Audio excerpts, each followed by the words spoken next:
Hey everybody, welcome back. Last week I said I would try to plan out a video a little bit better this time, but I didn't really do that, so this is just going to be another off-the-cuff kind of thing.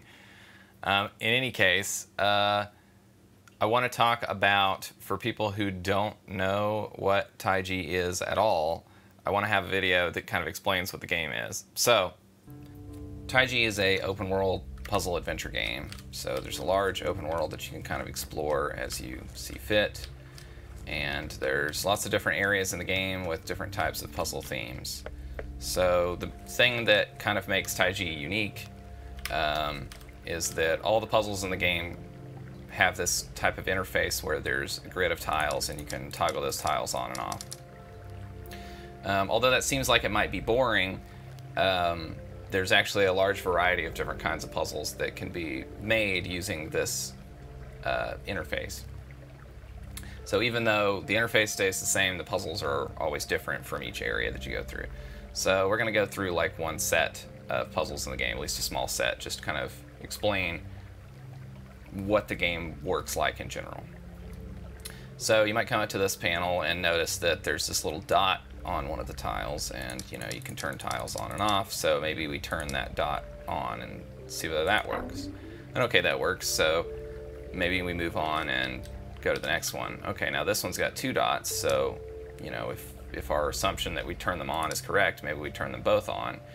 Okay, and that turns out to be correct too. Then we head over here, and then there's this puzzle that also has two dots, but they're already like on and we can't turn them off. They're like locked on. It's a little hard to see with these little platforms underneath that, but it is conspicuous that there's these platforms here, isn't it? So, so since those are on, maybe we just turn the whole panel on. Okay, so that doesn't work. So we might be a little bit confused and we might not know exactly what to do here, so we might go back to an earlier puzzle and see, is there anything that we missed here? So, in the case of this one, it's like, well, if we turn on any of these other ones, it seems to not work. So maybe it has something to do with like the neighboring tiles to these dots like need to be off or something.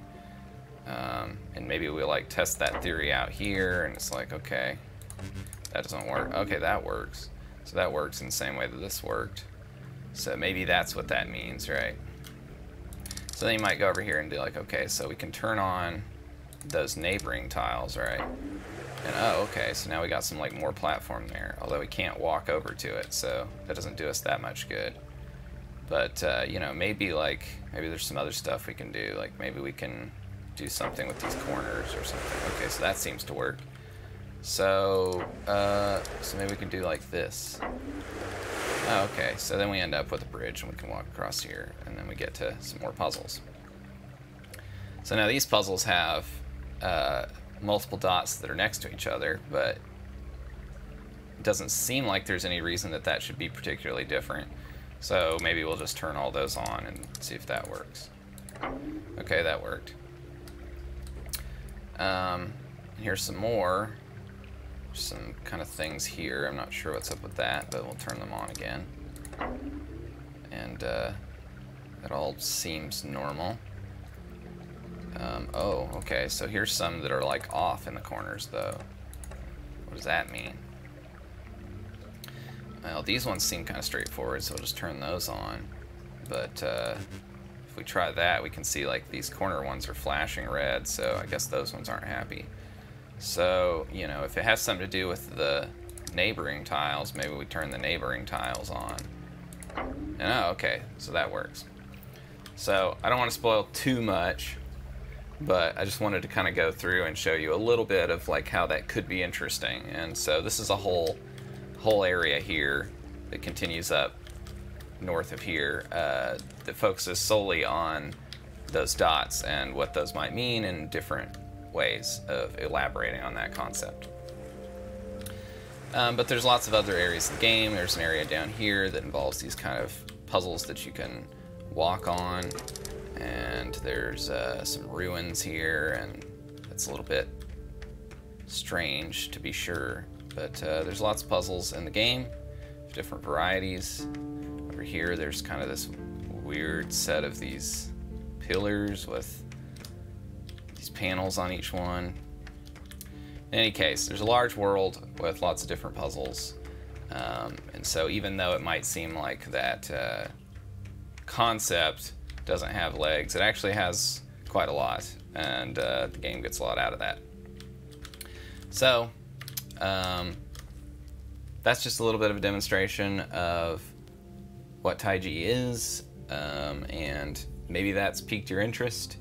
If you've never heard of the game before, there's a link in the description to the Steam page where you can wishlist the game.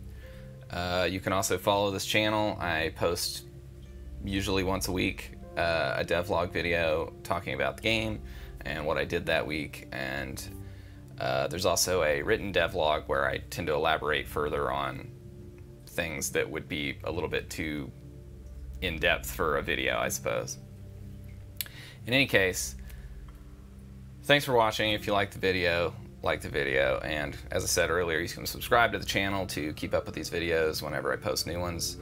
And what else to say? Oh, you can follow the game on Twitter at Taiji Game, and you can follow me on Twitter at mvandevender.